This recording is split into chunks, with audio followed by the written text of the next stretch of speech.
Hi, this is Delegate Patrick Hope coming to you at the conclusion of Week 3 in the Virginia General Assembly. It's been another busy week here on the Capitol, and the committees have taken action on a number of my bills. One of my bills is called a Family Councils Bill. Every nursing home, or most every nursing home, has a family council. My law would require that all letters that go out include updates of the family council, notices when the family council are meeting. This is a support group for people that have loved ones in the nursing home to know what's going on, to give them the opportunity to support one another, and it's a good means to communicate, to let people know what's going on in our nursing homes.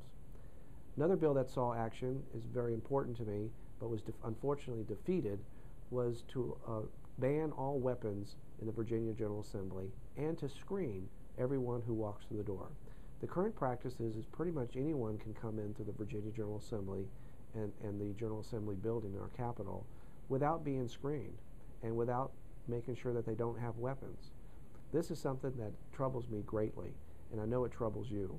And the legislation was taken up, but unfortunately it was defeated. But I think we're going to send a loud message, and we're going to continue to fight this to make sure that we ensure the safety of the Capitol for all of our visitors, our staff, and all public officials.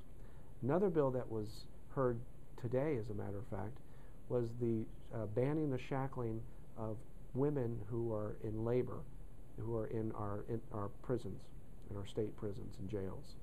Currently, there is a practice right now where there is shackling. This is inhumane and unnecessary. And so my proposal would have asked for regulations in this to make sure that those nonviolent offenders who appear no flight risk or no danger to themselves or others don't get shackled. Unfortunately, the bill was defeated. However, it was sent on for a study to look further into the issue, to deal with it and deal with regulations, and that's a win. Another bill that was taken up this week was a bill that's also very important to me to deal with the obesity epidemic. Right here in our Capitol and all the agencies at the state level, we don't have a good handle on the food that we're serving. Foods high in sodium, high in fat, high calories, no grains. What we're doing is asking, the legislation was asking all state officials to come together, take a look at what they're serving. Are they serving foods with low sodium? Are they serving foods with whole grains, 100% fruit juice? This legislation would have done that. And so the committee voted to refer it out, and I'm working with the Appropriations Committee to ensure that the Obesity Task Force that the Secretary of Health and Human Resources has already put together can fit within that description of what they're doing. And we should be able to do that. Well, again, this concludes the weekly roundup for the end of the week of Week 3 here in the Virginia General Assembly.